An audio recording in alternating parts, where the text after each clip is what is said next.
چونکہ اس وقت جو مشکلات جن کا عوام کو سامنا کرنا پڑ رہا ہے، حکومت کی ذمہ داری ہے کہ ان مشکلات سے عوام کو اور ملک کو نکالنے کے لیے کوئی گنجائش نہ رکھے اور اپنی بہترین کارکردگی کا مظاہرہ کرے۔ اور یہ بھی انہوں نے ہدایت کی کہ جس جذبے کے ساتھ ہم نے 2013 میں توانائی کے بحران کو حل کیا تھا، اسی جذبے کے ساتھ توانائی کے اس بحران کو جو ہمیں ورثے میں ملا ہے، فوری طور پہ ہم حل کر کے عوام کو اس مصیبت سے نجات دلائیں۔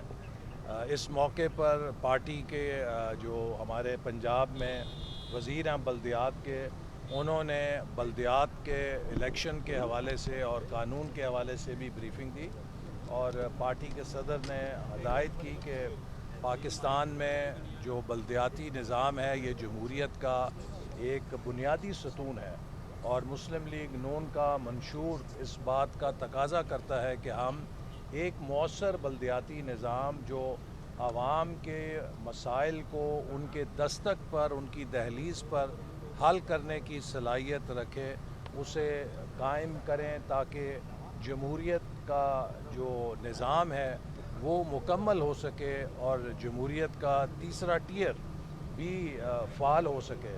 اور اس حوالے سے انہوں نے ہدایات دیں کہ جو موجودہ قانون ہے اس میں اصلاحات کے ذریعے حتمی شکل دی جائے تجاویز کو، تاکہ جو بلدیاتی نظام ہے وہ مؤثر بھی ہو اور وہ اس بات کی اہلیت بھی رکھے کہ وہ عوام کو ڈیلیور کر سکے۔ اور اس کے لیے ساتھ ساتھ پارٹی کو سرگرم کرنے کے لیے اور پارٹی کو منظم کرنے کے لیے بھی تجاویز پر غور کیا گیا، اور میں نے بحیثیت سیکرٹری جنرل ایک بریفنگ دی، اور انشاءاللہ تعالی ایک خصوصی اجلاس عنقریب منعقد ہوگا جس میں مسلم لیگ نون کے تنظیمی امور کو ہم سرگرم اور فعال کرنے کے لیے لائے عمل مرتب کریں گے۔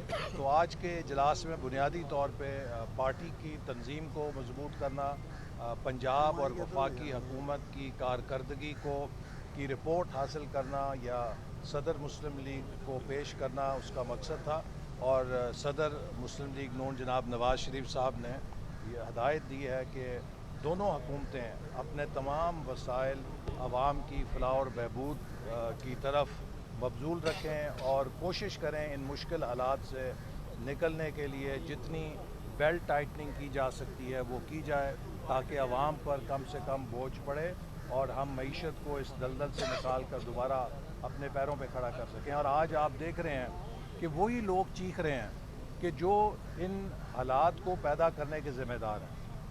ایک بچے کو بھی معلوم ہے کہ 2017 اور 18 میں پاکستان ایک ہنستا بستا پاکستان تھا۔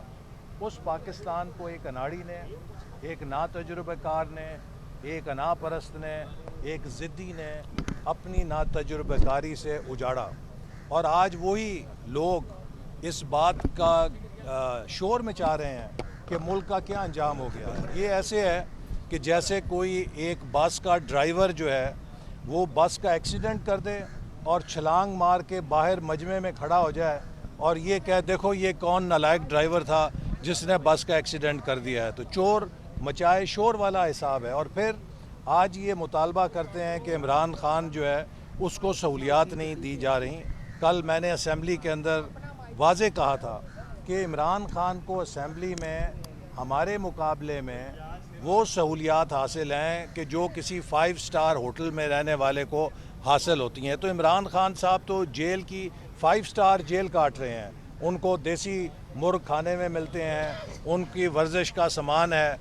مجھے جب گرفتار کیا گیا 3 دن پہلے میرے بازو کا آپریشن ہوا تھا، اور جو گولی لگی تھی اس کے بعد ڈاکٹرز نے جب سٹیل نکالی تو ایک بڑی سرجری ہوئی، اور مجھے کہا گیا کہ آپ فزیو تھیراپی کریں گے تو آپ کا بازو سیدھا ہو جائے گا۔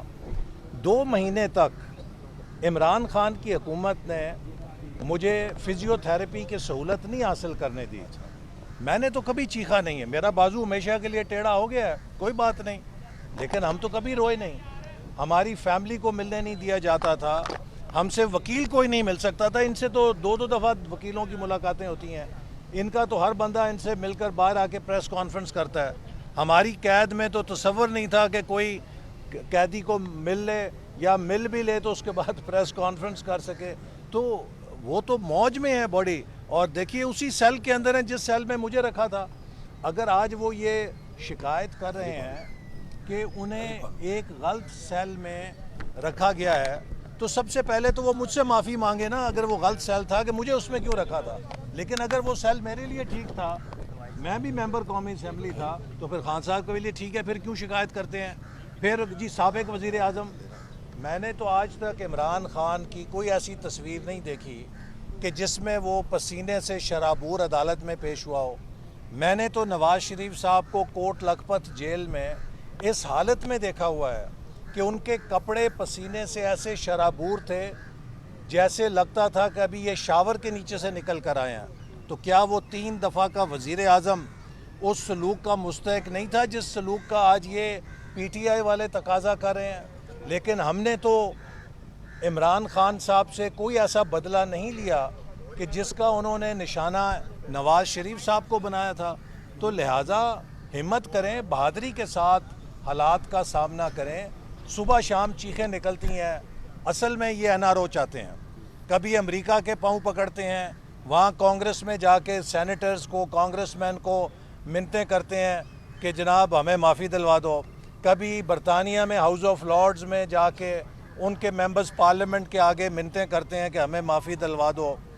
این آر او نہیں ملے گا, آپ کو اپنی بے گناہی ثابت کرنی پڑے گی, آپ کو رسیدیں دکھانی پڑیں گی نا. آپ دوسروں سے رسیدیں مانگتے تھے تو بھی رسیدیں دکھا دیں. 190 پاؤنڈ کدھر کیا, کس کے کہنے پہ کیا؟ اربوں روپے, 190 ملین پاؤنڈ جو کہ 50 ارب کے قریب, 40 ارب کے روپے کے قریب رقم ہے. اس میں 5 یونیورسٹیاں بن سکتی تھیں, اس میں کوئی 8-10 ہسپتال بن سکتے تھے بہت اچھے, اس میں غریبوں کے بچوں کو, ہزاروں بچوں کو اسکالرشپس مل سکتے تھے. آپ نے وہ سارا پیسہ چند ہیرے کے نیکلسوں کی خاطر اور کچھ زمین کے ٹکڑوں کی خاطر اپنے ایک دوست کے عوض پیش کر دیا جو کہ غریب پاکستان کے عوام کا پیسہ تھا. تو جناب آپ کو اس 40-50 ارب روپے کی رسید دینی پڑے گی کہ کس کو دیا, کیوں دیا, کیسے دیا. اگر آپ پیش کر دیں گے اور آپ بے گناہ ہوں گے تو صاف ہو جائیں گے. آپ کو یہ رسید دینی پڑے گی کہ آپ نے جو تحفے آپ کو ملے ان کو انڈر ویلیو کیوں کیا, اور انڈر ویلیو کر کے ان کو 2 نمبری کے ساتھ کیوں بیچا. اگر آپ یہ ثابت کر دیں گے آپ بے گناہ ہو جائیں گے.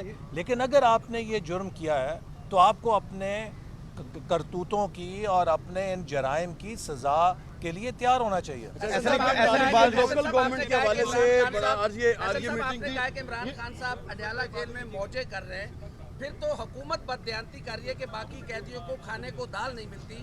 آپ عمران خان سے موجیں حکومت کروا رہی ہے, اس کے رسپانسبل تو آپ ہیں. دیکھیے یہ آپ ہماری فراخ دلی کہہ لیں کہ ہم اپنے مخالفوں سے وہ سلوک نہیں کرتے کہ جو سلوک انہوں نے کیا تھا. احسن صاحب, جو قوم کا مسئلہ ہے اس ٹائم بجلی کے بل ہیں, کیپیسٹی پیمنٹ کی, اور آئی پی پیز کے ساتھ کیا کرنے جا رہے ہیں. عمران خان مسئلہ نہیں ہے. سب سے پہلی بات یہ ہے, میں نے شروع ہی وہاں سے کی تھی کہ پنجاب حکومت نے 14 روپے کا ریلیف دیا ہے جس پر عمل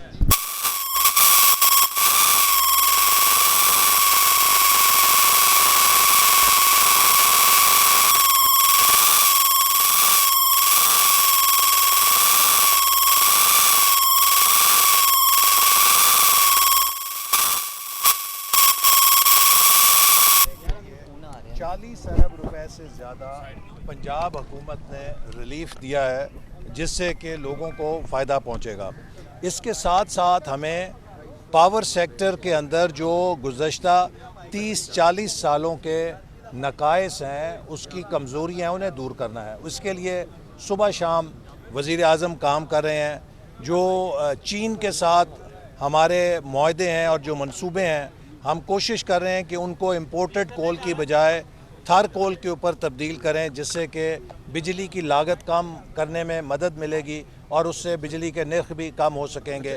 تو انشاءاللہ تعالی جیسے 2013 میں 18 گھنٹے کے لوڈ شیڈنگ کا مسئلہ ہم نے حل کیا, اسی طرح اگلے 1-2 سالوں کے اندر آپ دیکھیں گے کہ پاور سیکٹر کے جو نرخوں کا معاملہ ہے اور اس کی سپلائی میں تعطل کا معاملہ ہے، اس کو بھی حل کرنے میں کامیاب ہوں صاحب گے۔ یہ بتا دیں کہ لوکل گورنمنٹ ایکٹ کے حوالے سے بڑی آج تفصیلی میٹنگ آپ کو بریفنگ بھی مل گئی، تقریباً جو ایکٹ ہے وہ آپ کا تیار ہے اور 6 ماہ سے وہ تیار ہو رہا ہے۔ اب یہ بتا دیں کہ ایکٹ تو تیار ہو جائے گا، اسمبلی میں بھی ممکنہ طور پر آئندہ اجلاس میں چلا جائے گا، انتخابات کب کرائیں گے یہ بتا دیں، اور دوسرا یہ بتائیں کہ نیشنل ڈائیلاگ کے لیے مسلم لیگ نون نے کوئی ایک قدم آگے بڑھانے کے حوالے سے کوئی اقدام اپنائی ہے؟ دیکھیے، کل وزیر اعظم شہباز شریف صاحب نے مولانا فضل الرحمان صاحب سے ملاقات کی، اسی طرح وہ دیگر سیاسی رہنماؤں سے بھی ملاقات کریں گے، اور ہم چاہتے ہیں کہ جو پاکستان کو اس وقت درپیش چیلنجز ہیں، اس وقت پاکستان کو اس کے بعض دشمنوں کی طرف سے ایک غیر اعلانیہ جنگ کا سامنا ہے، جو کوشش کر رہے ہیں کہ پاکستان میں انتشار، فساد اور دہشت گردی کے ذریعے پاکستان کو مشکلات کی طرف دھکیلیں۔ ہم انشاءاللہ تعالی ان کا مقابلہ کریں گے۔ ہم نے 2013-18 میں بھی دہشت گردی کو شکست دی تھی، اور اب پھر انشاءاللہ ہم ان کو شکست دیں گے، اور بلدیاتی اداروں کے قانون پر مشاورت اسمبلی کے اراکین سے مکمل کرنے کے بعد فوری طور پہ اس بل کو اسمبلی میں پیش کیا جائے گا، تاکہ یہ اسمبلی جو ہے اس کی منظوری دے، اور جو ہی اسمبلی اس کی منظوری دے گی تو اس کے فوراً بعد بلدیاتی انتخابات کا انعقاد ہوگا، چونکہ ہم چاہتے ہیں کہ عوام کو نچلی سطح پر اختیارات کی منتقلی کے اس وعدے کو پورا کریں جو ہم نے اپنے منشور میں عوام سے کیا۔ Thank you. شہباز شریف کی جو ہے لندن روانگی کے حوالے سے بھی خبریں ہیں، میاں صاحب کب جا رہے ہیں اس حوالے سے بتا دیں، اور ساتھ میں آپ نے کہا عمران خان این آر مانگ رہے ہیں، کیا موجودہ حکومت این آر دے سکتی ہے؟ آپ تو قلعہ دم کرنے جا رہے ہیں پارٹی کو، پھر بھی دیکھیے عمران خان صاحب اور ان کا طرز سیاست، اس کے ساتھ مذاکرات اس وقت تک نہیں ہو سکتے جب تک کہ وہ 9 مئی کے اوپر قوم سے اور ہمارے قومی سلامتی کے اداروں سے معافی نہیں مانگتے۔ 9 مئی پاکستان کا 9 ستمبر تھا کہ جس دن ایک جماعت نے وہ کچھ کیا جو آج تک پاکستان کے دہشت گردوں کو بھی کرنے کی جرت نہیں ہوئی تھی، اور اسی طرح اس جماعت کا سوشل میڈیا پوری دنیا میں پاکستان کے خلاف جس قسم کی مہم چلا رہا ہے، ہمارے ریاستی اداروں اور فوج کے خلاف مہم چلا رہا ہے، اس کے لیے کوئی معافی نہیں ہو سکتی۔ اور میں یہ بھی آپ کو بتانا چاہتا ہوں کہ امریکہ کی کانگریس سے پی ٹی آئی نے جو قرارداد منظور کرائی ہے، وہ امریکہ میں بھارتی لابی کی مدد کے ساتھ منظور کرائی گئی ہے۔ پی ٹی آئی نے بھارت کی امریکہ میں کانگریس میں جو لابی تھی، ان کی مدد لے کر پاکستان کے خلاف قرارداد پاس کی ہے۔ تو جو جماعت اپنے ملک کے خلاف اس حد تک چلی جائے کہ وہ اپنے ملک کے دشمنوں کے ساتھ مل کر اپنے ملک کو عالمی فورمز پر نشانہ بنائے، آپ مجھے بتائیے ایسے لوگوں کے ساتھ کس بات کی بات چیت ہو سکتی ہے؟ لہٰذا میں اس بات پر بہت واضح کہنا چاہتا ہوں کہ پی ٹی آئی نے اگر اپنے لیے سیاست میں جگہ پیدا کرنی ہے تو انہیں اس دہشت گردی کی، اس انتہا پسندی کی اور ملک دشمن سیاست سے یو ٹرن لے کر قوم سے معافی مانگنی پڑے گی، پھر ان کے لیے جگہ بنے گی۔ صاحب یہ بتائیے گا، موڈیز نے ایک درجہ جو ہے وہ بہتری کی ہے پاکستان کی جو درجہ بندی تھی، تو اس سے جو آئی ایم ایف کا اگلا پروگرام ہے اس میں آسانی ہوگی؟ دیکھیے، اس وقت جو حکومت نے اصلاحات کا ایجنڈا اپنایا ہے، آپ دیکھیے سٹاک ایکسچینج پاکستان میں ہائیسٹ لیول پہ چلا گیا ہے، یہ ایک مثبت رجحان ہے نا۔ اسی طرح جو مہنگائی تھی جو 30% کے اوپر تھی، وہ تقریباً 11.5% تک گر چکی ہے، اور فوڈ انفلیشن جو ہے تقریباً 2% تک گر چکی ہے۔ یہ وہ انڈیکیٹرز ہیں کہ جو آج سے 2 سال پہلے بے قابو تھے، آج الحمدللہ چاہے مہنگائی ہے، چاہے ملک کے اندر بے روزگاری ہے، چاہے ملک کی قرضوں کا حجم ہے، اگر آپ tax to G D P ratio دیکھیے تو آج ہم اس میں بھی نیچے کی طرف آ رہے ہیں، جو عمران خان کے دور میں پاکستان کو قرضوں کے راکٹ پہ چڑھا دیا گیا تھا کہ قرضے لے لے کر سارا ملک چل رہا تھا، جس کا آج ہم خمیازہ بھگت رہے ہیں کہ اگر وفاقی حکومت کے محاصل 10,000 ارب ہیں تو 10,000 ارب کی قرضوں کی ادائیگی ہے. تو یہ وہ صورتحال ہے جو ہمیں درپیش ہے. اس سے اب ہم نکلنے کے لیے اصلاحات کر رہے ہیں. قرضے کا بوجھ کم ہو رہا ہے, مہنگائی کی شرح آہستہ آہستہ کم ہونا شروع ہو گئی ہے, سٹاک مارکیٹ بہتر ہو رہی ہے. بین الاقوامی ریٹنگ ایجنسی, یہ دوسری موڈیز کی ریٹنگ ایجنسی ہے, اس سے پہلے فچ نے پاکستان کو اپ گریڈ کیا تھا. تو آہستہ آہستہ پاکستان بحالی کی طرف چل رہا ہے. اب جس چیز کی ہمیں ضرورت ہے کہ ملک میں امن, استحکام اور پالیسی کے تسلسل کو ہم نے یقینی بنانا ہے تاکہ پاکستان اب ترقی کی طرف گامزن ہو سکے. جو پاکستان کے دشمن ہیں وہ خلفشار, انتشار اور دہشت گردی کے ذریعے ہماری ترقی کا راستہ روکنا چاہتے ہیں. ہم انشاءاللہ تعالیٰ ان کو شکست دیں گے. میاں نواز شریف کی جی, نواز شریف صاحب لندن جا رہے ہیں یا نہیں؟ دیکھیے ابھی ان کے کوئی لندن جانے کا حتمی پروگرام نہیں ہے, لیکن جیسے آپ کو پتہ ہے کہ پہلے بھی وہ اپنے معالج کو کنسلٹ کرنے کے لیے جاتے رہے ہیں, اور اگر کبھی وہ جائیں گے تو اپنے چیک اپ کے لیے جائیں گے اور پھر واپس آ جائیں گے. Thank you.